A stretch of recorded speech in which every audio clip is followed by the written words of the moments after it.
श्री गणेशाय नमः। श्री सीतारामाभ्यां नमः। श्री हनुमते नमः। श्री उमापतये नमः। श्री गुरुवे नमः। सब संतन की जय जय। जय जय सीताराम। जय जय राधे श्याम।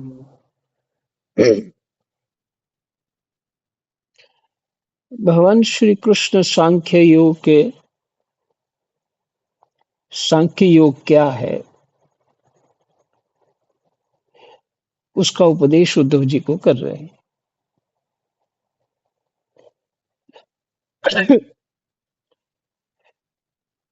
जिसमें हमारे 16 श्लोक हो चुके हैं।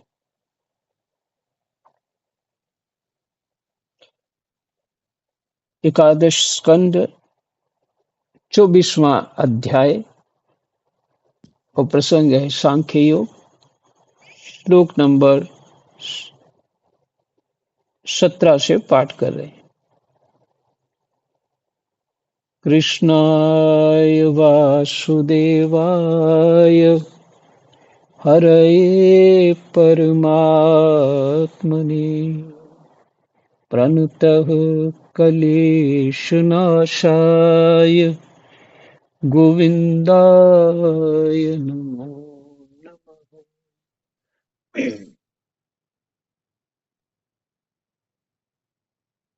जिसके आदि और अंत में जो है वही बीच में भी है। एक ही श्लोक में आधा आधा श्लोक भी नहीं, एक ही लाइन सब कुछ बता दिया। इसका अर्थ क्या हुआ? जिसके आदि और अंत में जो है वही वही बीच में भी है और वही सत्य है। मैंने वही ब्रह्म तत्व ही है, आदि और अंत में और बीच में।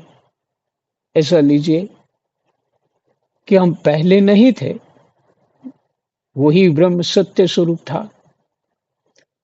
अब बीच में हम उत्पन्न हुए, तो देखा जाए तो आत्म तत्व स्वरूप ब्रह्म ही है। और बाद में भी ये प्रकृति जब छूट जाएगी तब भी हम ब्रह्म ही हैं। इसी तरह पूरी सृष्टि का आदि, मध्य और अंत एक रूप ही है। पर ऐसा क्यों दिखता है? और जो मध्य है वही सच लग रहा है, जो जन्म लिया है वही सच लग रहा है। उसके पहले क्या थे उसको कोई महत्व नहीं दे रहे, आगे क्या होंगे उसका कोई महत्व नहीं दे रहे, उसके लिए कोई चिंता नहीं कर रहे। अगर चिंता कर रहे हैं तो फिर दृढ़ता के साथ क्यों नहीं लगते? यही कारण है कि हम चिंता नहीं कर रहे। दृढ़ता के साथ लग जाने से ही पता लगेगा कि हाँ चिंता करते हैं। तो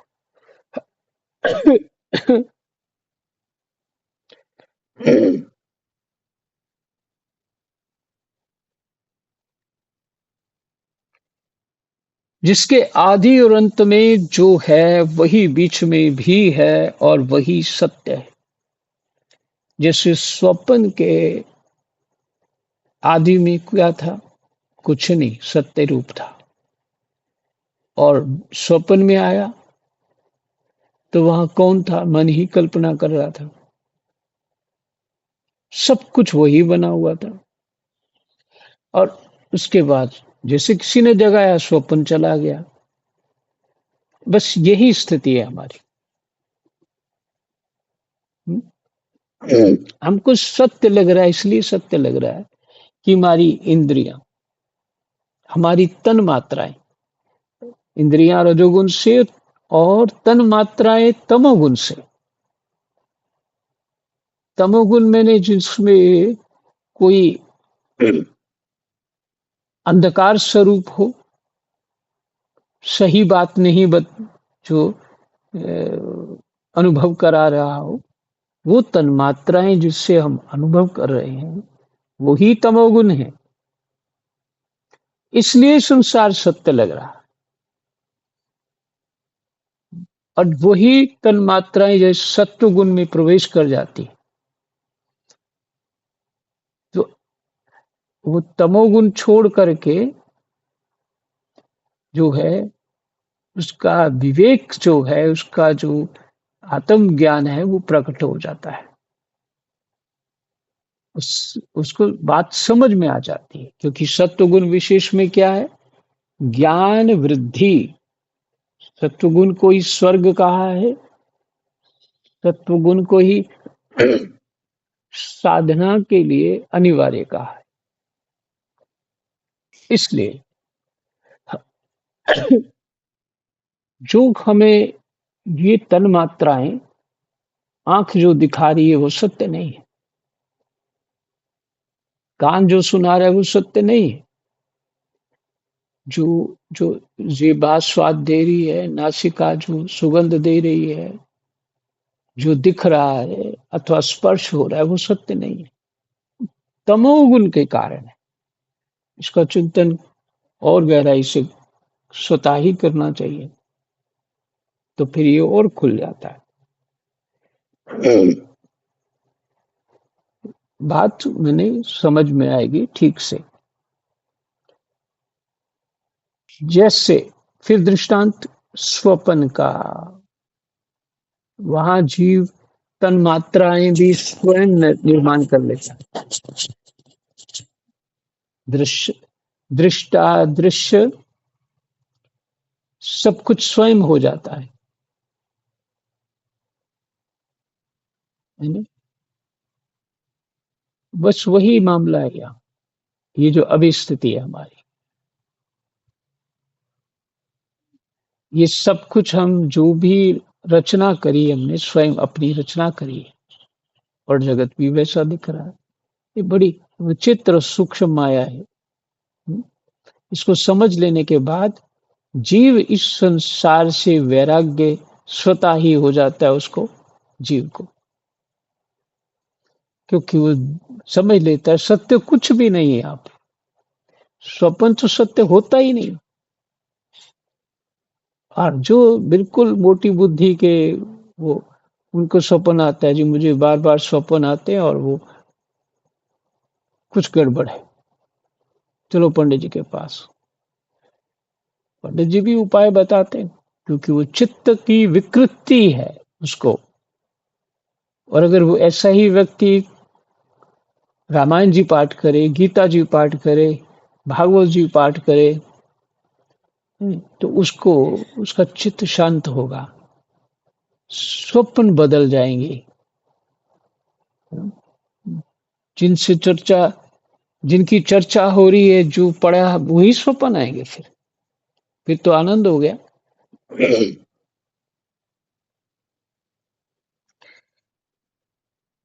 स्वप्न वही आएंगे, उससे क्या है कि अपने ज्ञान में दृढ़ता होगी, लेकिन इसके साथ ही स्वप्न का कोई अस्तित्व नहीं होता। और वही सत्य है। विकार तो केवल व्यवहार के लिए की हुई कल्पना मात्र है। विकार तो केवल व्यवहार के लिए की हुई कल्पना मात्र है। व्यवहार करने के लिए इन ये विकार उत्पन्न हुआ, वो कल्पना मात्र है। जैसे कंगन कुंडल आदि सोने के विकार, और घड़े सकोरे आदि मिट्टी के विकार। सोना एक टुकड़े में होता है, तो उसको विकार उत्पन्न क्या करते हैं, उसकी डिजाइन बनाते हैं। किसके लिए? सोने का मूल्य ज्यादा प्राप्त करने के लिए डिजाइन बनाते हैं, फिर बेच देते हैं, पैसे ले लेते हैं। तो वो जो डिजाइन किया है वो विकार है। और जब लेकिन वो भी जानता है इसमें डिजाइन की कीमत नहीं उसको मिलेगी, उसको कीमत मिलेगी सोने की। और जिसने बेचा है उसने डिजाइन करके बेचा है।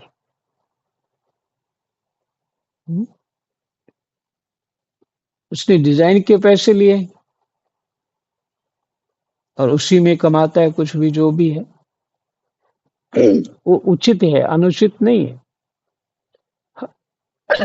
तो लेकिन हम जब बेचने जाएंगे हम सिर्फ डिजाइन के पैसे कभी नहीं मिलेंगे, हमें सोने के पैसे मिलेंगे। इसलिए कंगन कुंडल आदि सोने के विकार हैं। वो डिजाइन जितने हैं वो विकार हैं उसके। सोने का परिवर्तन किया। और घड़े सकोरे आदि मिट्टी के विकार, मिट्टी का घड़ा बना दिया, सकोरा बना दिया।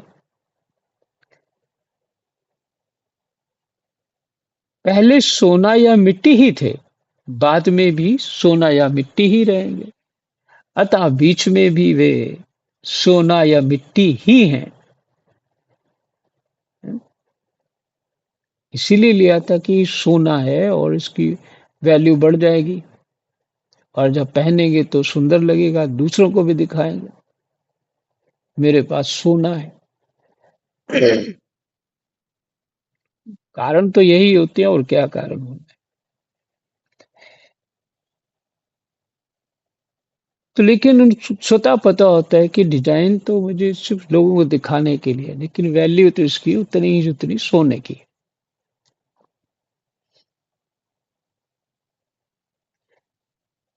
बाद में भी सोना या मिट्टी ही रहेंगे, अतः बीच में भी वे सोना या मिट्टी ही हैं। पूर्ववर्ती कारण माने महतत्वादि भी जिस परम कारण को उपादान बनाकर,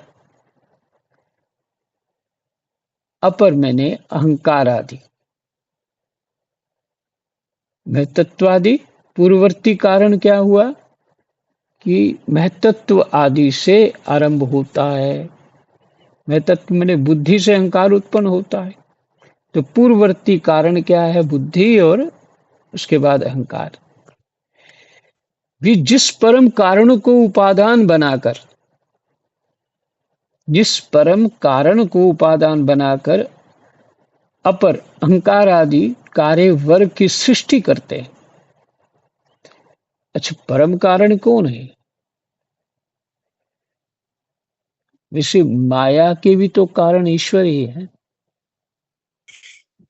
तो उनको परम कारण कहना चाहिए। तो माया विकार उत्पन्न करती है, पर वो शक्ति किसकी है? परमात्मा की।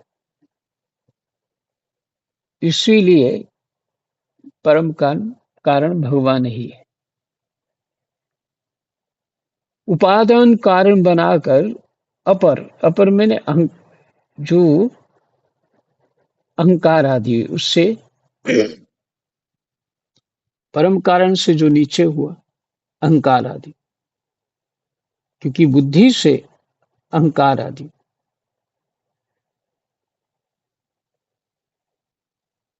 कार्य वर्ग की सृष्टि करते हैं। अहंकार आदि कार्य वर्ग की सृष्टि करते हैं। अहंकार से ही तो कार्य होता है, और वो विकार बुद्धि उत्पन्न करती है अहंकार का। तो कार्य से ही सृष्टि वर्ग होता है, अहंकार से कार्य वर्ग की सृष्टि होती है। वही उनकी अपेक्षा भी परम सत्य है। वही उनकी अपेक्षा भी परम सत्य है। तात्पर्य यह है कि जब जो जिस किसी भी कार्य के आदि और अंत में विद्यमान रहता है वही सत्य है ना। जो शेष रहता है, विद्यमान रहता है, वही परम सत्य है। माने वो कौन है? ब्रह्म, परमात्मा। फिर कहते हैं 19वां श्लोक, इस प्रपंच का उपादान कारण प्रकृति है। परमात्मा अधिष्ठान है और इसको प्रकट करने वाला काल है। उत्पन्न करने वाला कारण प्रकृति है, परमात्मा उसका अधिष्ठान है, प्रकृति का। और इसको प्रकट करने वाला कौन है? काल, समय। व्यवहार काल की ये त्रिविधता, राम राम, व्यवहार काल की, व्यवहार के समय की ये त्रिविधता वस्तुतः ब्रह्म स्वरूप है। व्यवहार काल की ये त्रिविधता वस्तुतः ब्रह्म स्वरूप है और मैं वही शुद्ध ब्रह्म हूं। इस प्रपंच का उपादान कारण प्रकृति है, परमात्मा अधिष्ठान है और इसको प्रकट करने वाला काल है। व्यवहार काल की ये त्रिविधता, मैंने 3 प्रकार की त्रिविधता, वस्तुतः ब्रह्म स्वरूप है और मैं वही शुद्ध ब्रह्म हूं। बस ये पता लगना है हमको कि मैं वही शुद्ध ब्रह्म हूं। जब ये पता लग गया मैं वही शुद्ध ब्रह्म हूं, तो बताइए कौन सा कलेश हमारे पास रहेगा? किस क्लेश में हम रह सकते हैं? ये उत्पन्न होना है, ये प्रकट होना है। और ये छुपा हुआ किससे है? अज्ञान से, उस प्रकृति के जो सत्व रजतम गुण के अज्ञान है उससे छुपा हुआ। क्योंकि वो छिपा कहाँ से हुआ? अहंकार उत्पन्न हो गया। अहंकार ने क्या किया? ये मैं हूं, ये मेरा है। ये मैं हूं, मैंने शरीर हूं और ये मेरा है। ये मेरा, मैं हूँ, ये मेरे संतान, मेरे रिश्तेदार, ये और सब ये मेरे हैं, मेरी वस्तुएं हैं। ये कहाँ से उत्पन्न हुई? मैं से। और इसका मैं चला गया, उसके पीछे केवल ब्रह्म रह गया।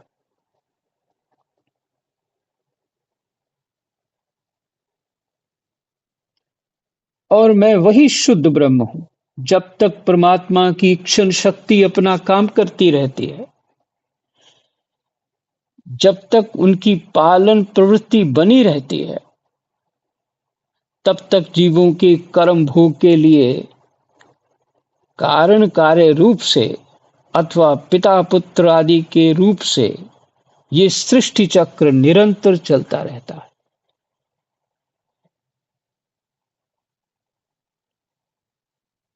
जब तक परमात्मा की ईक्षण शक्ति अपना काम करती रहती, और कोई नहीं, माया, ईक्षण शक्ति।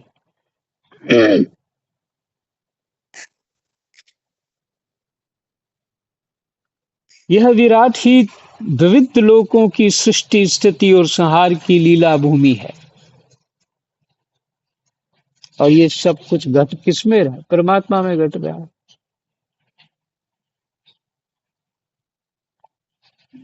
जब मैं काल रूप से इसमें व्याप्त होता हूँ, प्रलय का संकल्प करता हूँ, तब ये भुवनों के साथ विनाश रूप विभाग के योग्य हो जाता है। भुवनों के साथ 14 भुवन है ना, 7 नीचे 7 ऊपर, तो ये 14 भुवन है। इन सब का विनाश हो जाता है। पीछे आपने देखा कि सूर्य मध्य में है और 14 भुवन कैसे है, उसकी पूरी ड्राइंग कहीं देखी है मैंने। मौका मिलेगा तो व्हाट्सएप कर दूंगा। अब कब मिलेगी कोई पता नहीं। हम्म।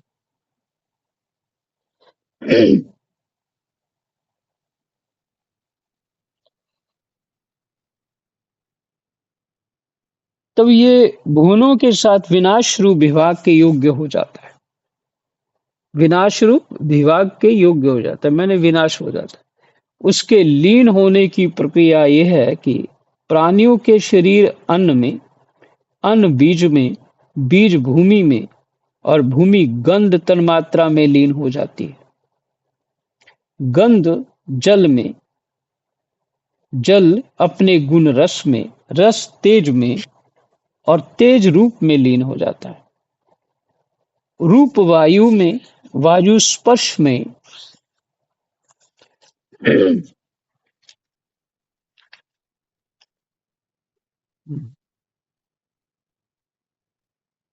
वायु स्पर्श में, आ, स्पर्श आकाश में तथा आकाश शब्द तन्मात्रा में लीन हो जाता है। ये रिवर्स हो रहा है सब कुछ। ऐसे ही प्रकट हो रहा हुआ था, ऐसे रिवर्स होता है जब प्रलय होती है। इंद्रियां अपने कारण देवताओं में और अंततः राजस संकार में समा जाती हैं। हे सौम्य, राजस संकार अपने नियंता सात्विक अहंकार रूप में शब्द तन्मात्रा पंचभूतों के कारण, शब्द तन्मात्रा पंचभूतों के कारण तामस संकार में और सारे जगत को मोहित करने में, तामस संकार में, फिर से सुनिए, हे सौम्य, राजस संकार अपने नियंता सात्विक अहंकार में, राजस्व वो सात्विक अहंकार में,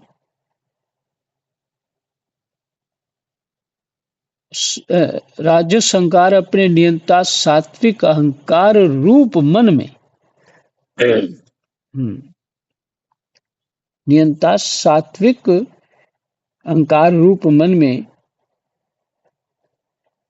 शब्द तन्मात्रा पंचभूतों के कारण तामस अहंकार में, शब्द तन्मात्रा, शब्द जो सुनाई देता है वो तन्मात्रा कहा जाता है। और राजस अहंकार जो है अपने नियंता, उसका जो है वो सात्विक अहंकार रूप मन है। मन जो है वो सात्विक अहंकार रूप मन है।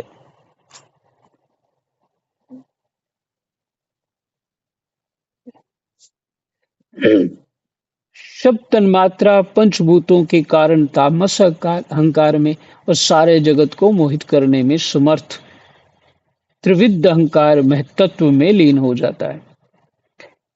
मुझे मुझे लगता है कि जैसे आप लोगों को समझाना हो तो एक बोर्ड चाहिए, बोर्ड में सब ड्राइंग करके समझा सकते हैं। पर इतना गहरा जाने की आवश्यकता नहीं है, बस थोड़ा थोड़ा भी समझ में आ जाए, इसलिए वैराग्य हो जाए मात्र। ज्ञान और वैराग्य तो जीव भक्ति अच्छे ढंग से कर पाए। किसी का म्यूट नहीं लग रहा। ज्ञान शक्ति और क्रिया शक्ति प्रधान महतत्व अपने कारण गुणों में लीन हो जाता है। ज्ञान शक्ति और क्रिया शक्ति प्रधान महतत्व जो माने बुद्धि अपने कारण गुणों में लीन हो जाता है। गुण अव्यक्त प्रकृति में और प्रकृति अपने प्रेरक प्रेरक अविनाशी काल में लीन हो जाती है। प्रकृति अपने प्रेरक अविनाशी काल में लीन हो जाती है। काल अविनाशी भगवत स्वरूप है। काल माया में जीव में और जीव बुझ अजन्मा आत्मा में लीन हो जाता है। आत्मा किसी में लीन नहीं होता, वह उपाधि रहित है, माने वो परमात्मा स्वरूप ही है, अपने स्वरूप में ही स्थित रहता है। वह जगत की सृष्टि और लय का अधिष्ठान एवं अवधि है। वह जगत की सृष्टि और लय का अधिष्ठान एवं अवधि है। अंत सबका लक्ष्य वही है, अवधि है। उद्धव जी जो इस प्रकार विवेक दृष्टि से देखता है, उसके चित्त में यह प्रपंच का भ्रम हो ही नहीं सकता। बस इसलिए सारा पाठ सुनाया जा रहा है। उद्धव जी, जो इस प्रकार विवेक दृष्टि से देखता है, उसके चित्त में यह प्रपंच का भ्रम हो ही नहीं सकता कि यहाँ कोई प्रपंच है ही नहीं, कोई संसार है ही नहीं है उसके लिए। यदि कदाचित उसकी स्फूर्ति हो भी जाए, लगने भी लगे कि संसार है, वह अधिक काल तक हृदय में ठहर कैसे सकता है? कि हमें संसार पहले से इतना दृढ़ और पक्का लग रहा है, इसलिए हमें वैराग्य और ज्ञान की प्राप्ति नहीं होती।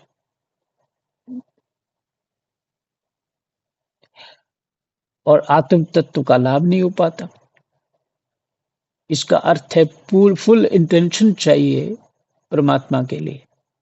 वैराग्य होगा, ज्ञान होगा, तुम्हारा चित्त दूसरी तरफ जाएगा ही नहीं, किसी और तरफ हमारा चित्त खिंचेगा ही नहीं। तो पूरा ध्यान जो है परमात्मा में चाहिए, तभी सुख होगा। जैसे आप सोते हैं तो उस समय चीजों को याद करके थोड़ी रखते हैं, सब भूलते हैं, सब भूल जाते हैं और सो जाते हैं, सब कुछ छोड़ देते हैं। यही वैराग्य है।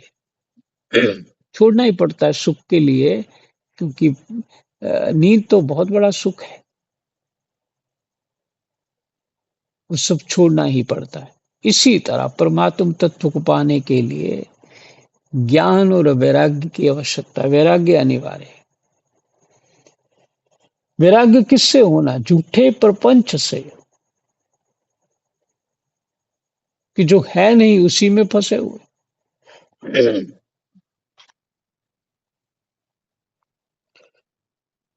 फिर कहते हैं कि उसके हृदय में ठहर कैसे सकता है?